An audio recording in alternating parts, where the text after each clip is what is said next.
আজকে যা জমবে দিয়ে আজকে আমি কালিয়া করব, ডিমের অমলেট করে কালিয়া করব। দেখো আমার সঙ্গে থাকো, আমি কিভাবে করি দেখতে পাবে। দেখো এইভাবে ডিম ফাটিয়ে নিবা, কালিয়া করব ডিমের।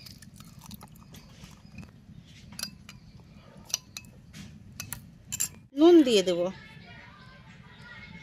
জিরার গুঁড়া দেবো পরিমাণ মতন, অত বেশিও দেবো না, কম পরিমাণ মতন দিচ্ছি।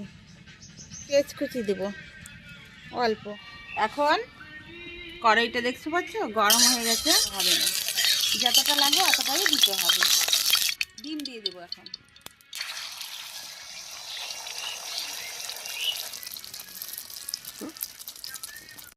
আমি এখন একটু ঢেকে দেব, 2-3 মিনিট ঢাকা দিয়ে দেবো। ঢেকে দিলে ভালো হবে। ঢাকা দেবো, আমি এখন করে উল্টিয়ে দেবো। দেখো কি সুন্দর লাল হয়েছে। এখন আমি পরিমাণ মতন যা যা লাগে দিয়ে দেবো, কেননা তেল ছিল আগের, আবার তেল দিয়ে দিলাম। এখন আমি দিয়ে দেবো শুকনো লঙ্কা দুটো, পাতা দিয়ে দেবো ছোট ছোট দুটো, লাল লাল হয়ে গেছে দেখতেই পাচ্ছি। এটা দিয়ে দেবো এখন।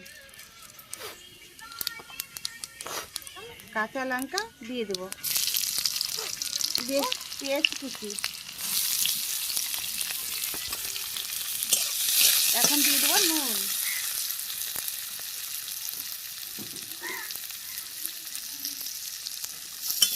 এখন তার জন্য এখন আমি একটু হলুদের গুঁড়ো দিই। এখন হালকা দেবো, বেশি দেবো না, কেননা অনেক লঙ্কা দিয়েছি, ঝাল হয়ে গেছে। জল দিয়ে দেবো।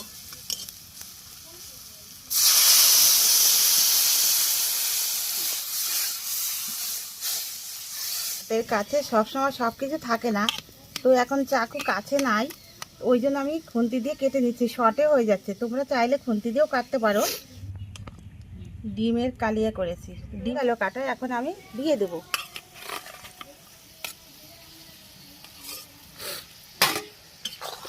এখন একটু নেড়ে দেবো। এখন একটু 5 মিনিটের মতন ঢাকা দেওয়া থাকবে।